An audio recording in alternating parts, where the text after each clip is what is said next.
Hi everyone, today we have a very exciting topic and we'll be talking about the challenges international students face when studying abroad.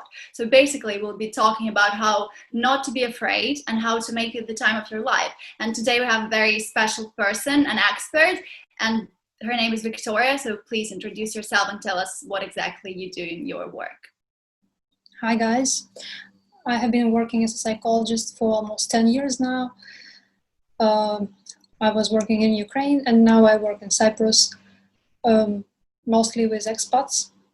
They are not students, but they have been students before, and they moved and they have left their home country in different age. Mm-hmm. Usually they come to me when they are around 30, from 30 to 40, so not in their student years. But anyway, they have been through a lot. So yeah. I have some experience to share with you today, and Alice will ask questions. She has a lot of interesting topics to discuss. So we can start, I think. Yeah, okay, so the first question is, what are the main concerns and challenges people come to you with? For example, like immigrants asking questions about work or studying. What are the main topics they raise with you? It depends, and in each case it can differ, but usually it's like a big crisis. It can be not connected with something in particular. Mm-hmm. Of course, there is a trigger that will start this process, and the person will think, I cannot solve it by myself. Yeah, I need some help. I will go and see the psychologist, because usually it's the last step for the person. It means that they already tried everything by themselves. Yeah, even maybe the doctors, and then they come to me. Sometimes it's psychotherapeutic also. So first they try to solve it in a medical way.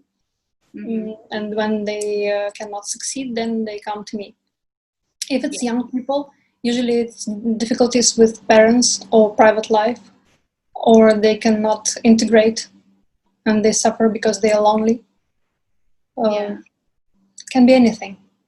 Really. Yeah, that's true. And if we talk specifically about people who decided to move to another country for either work or studying or just for life in general, what are the main concerns they experience? Because I know that's a huge area of what you do and you're an expert in it. So can you tell us what are the main challenges people face when they move to another place?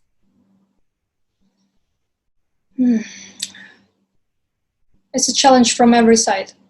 Mm-hmm. So in your personal life, because some of them, they move with a partner. Some of them are lonely, and in both cases it can be a problem, because if you're lonely, you're alone with your problems. If you're a couple or family, each of you can have different perspective, and different feelings. So for example, one is coping quite good and the second one much worse, and it can break the relationship. Sometimes it happens. So some people, they are coming because they cannot stay in their family anymore. So one of them decided to come back to the home country, and the family is broken, so it causes a lot of stress. Sometimes when the parents take their children with them, grown-up children, I mean, of student age, children, they don't have a lot of choice, so it was taken like a suitcase, and they are not so happy about it, because it's a completely new environment. People of different nationalities in a school or in university, and not every person can easily integrate.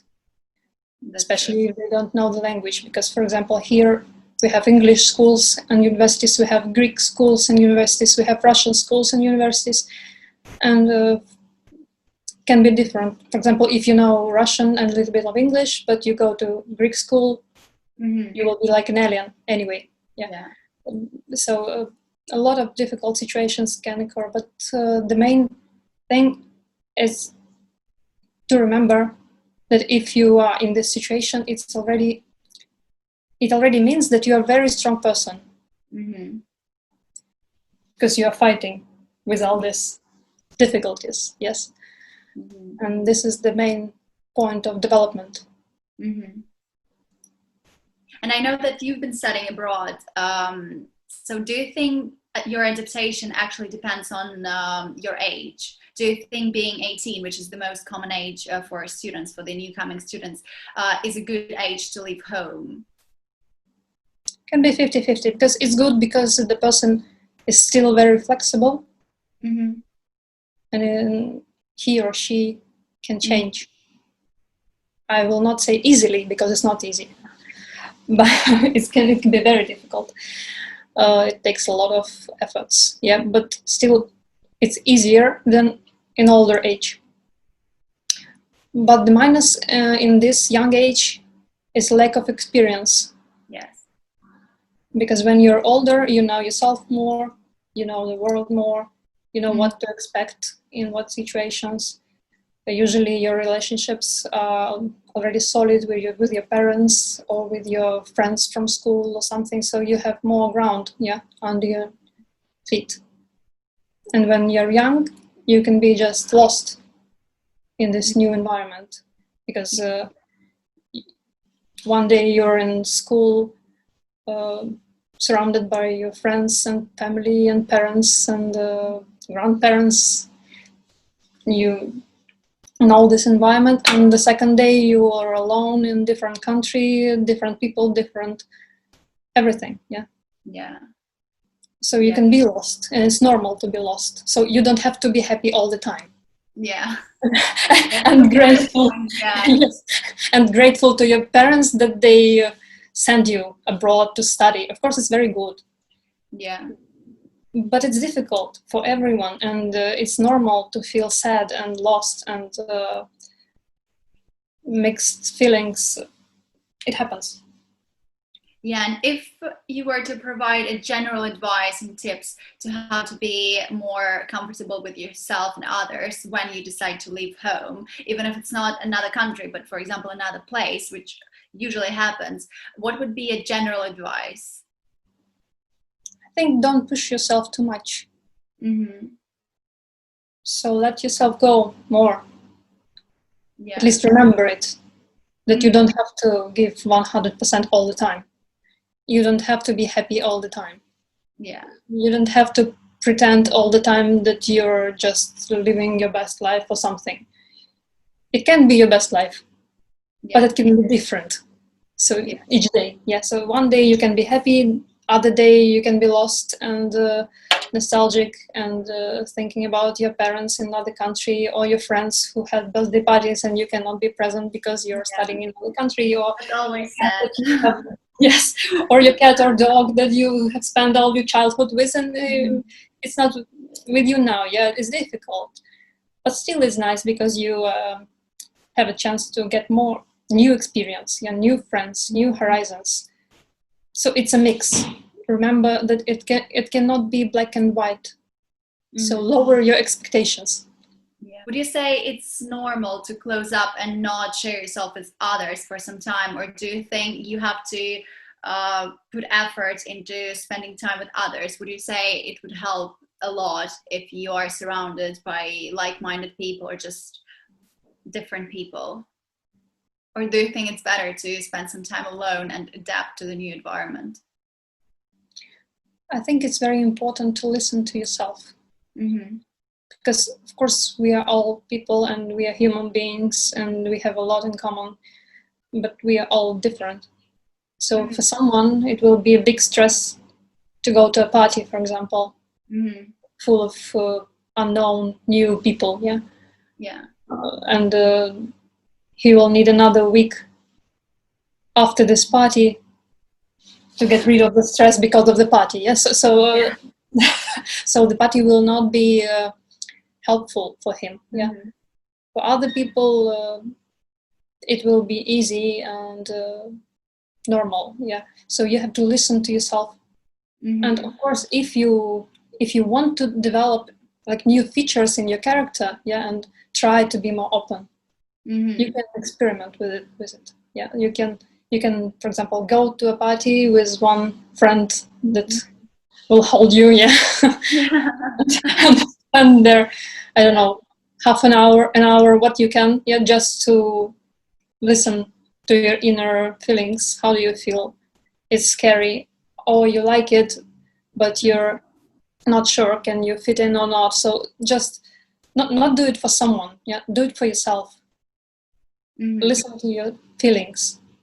But I will not recommend to stay at home all the time, even if you're stressed and feel bad, because it also can create more tension around this going out. Yeah. So the best thing is try to balance, but not push yourself too much. So if it's stress for you, try to do it, but be careful. And ensure yourself with something that will calm you down. For example, trusted person next to you, or something, I don't know, call from your girlfriend or boyfriend in half an hour to check up on you. Are you okay or not? So maybe she can pick you up, and survive you from this dreadful party if you're not happy with it. So prepare. And just listen to yourself. Don't push too much, as I said previously. So remember, this is your life, so only you know what you can enjoy. So ask yourself, am I enjoying it or not? And the last question would be, would you say it's more psychologically healthy to keep your cultural identification and hold on to it, or do you think it's better to try and assimilate as soon as possible? You cannot become someone else. You will be yourself anyway, even if you will decide to integrate and dissolve in the new country. And it's not so easy. So of course, if you want to build like new life in your country, because sometimes it's just a short period of education, maybe half of the year or 1 year. So if you don't want to connect, you cannot do it, limited. But if you want to stay there, or stay there for a long time, I don't know, 5 years, then you will be isolated if you will not try to integrate. So of course, the best ideal scenario is natural blending. But of course, because it's very difficult, you will feel it, that it's difficult. And sometimes you will have to push yourself. For example, if it's not English, but other language, you can feel a lot of resistance, because the language is the thing that make us closer, So if you will learn the language, you will integrate more. The more you learn of local customs or something, but it's not about losing your identity, I think. It's about developing new, like third identity. So you will not become local, and you will not stay like you used to be. You will be something new. And the degree of this, you can regulate. But of course, in the first time, it will be more resistance. You will feel more resistance because it's a fear that I will lose myself. I will become someone else. It's normal. We are all afraid of it. But then, in one moment, you will understand that yours will stay with you. So you can learn new things and don't be afraid that you will lose your identity. Of course, it's a question of what do you think about yourself, so about your identity. If you're not happy with it, of course, you will try to get rid of it. If you're happy with yourself, then you will just take what you like from other cultures and keep what you like from yours. Yes. And add it to yourself, and you will have beautiful picture of different colors. A mix of both. Yes. Yes. Hope thank you very much. Very insightful. And how long have you been working with like immigrants and everyone who left their countries? Because I think your experience is quite amazing.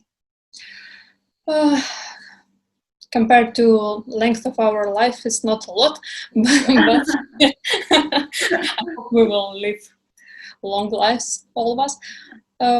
I live in Cyprus for more than 5 years, and all this time I work with immigrants. Mm-hmm.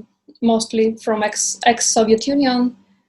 So second language for them is Russian, but also I was working with local people a little bit and with Greek people, because a lot of people from Greece now, they also move because of the crisis to other countries, to Cyprus as well. Yeah. And before coming to Cyprus, I was working in Ukraine, but also all my clients, they have changed countries, even those who were living in Ukraine. Mm-hmm. They already have moved and came back. Yeah. Or they change big cities. Yeah, so all of them, even before I came to Cyprus, they are like travelers. Yeah, so they are living in different places, and mostly it's all business people or artistic people, or managers who have to work under pressure. Yeah, and I mean additional pressure, plus immigrant life. Yes, yeah, so. Yeah. So yeah, as I said, your experience is amazing. You have a huge variety of different nationalities you work with. So yeah, you have a clear picture of what's like, and especially considering that you've actually changed your country as well. So you personally know how struggling it is. Yes, I have my personal experience, and sometimes I can share it. But of course, each of us, we have individual experience, and it's very important. Sometimes you cannot believe what people go through. Yeah, it's very difficult. But still, remember that every step is saying about your strengths. So you can go through it. It's very difficult, but you are doing it. So because you're still here. Yeah. If we are talking now, this is what I can tell my clients. Yeah. Mm-hmm. Of course, when the people come to psychologists, some of them consider it like a loss. So I lost and I couldn't solve it by myself. Yes. So I reached for help. So it means I'm weak.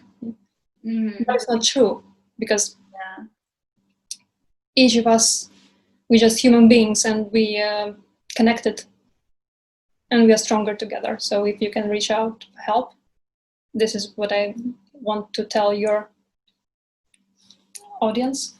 Mm-hmm. Don't hesitate. Better to do it earlier than later. To ask for help and be responsible about your mental health. Yeah. Okay, thank you very much. That's been very insightful, and thank you for agreeing to do this interview with me. And good luck with all your work with immigrants and all other clients. I think what you do is truly amazing. Thank you very much. Thank you very much, Alice, for your initiative. Hope to see you soon. Bye-bye. Bye.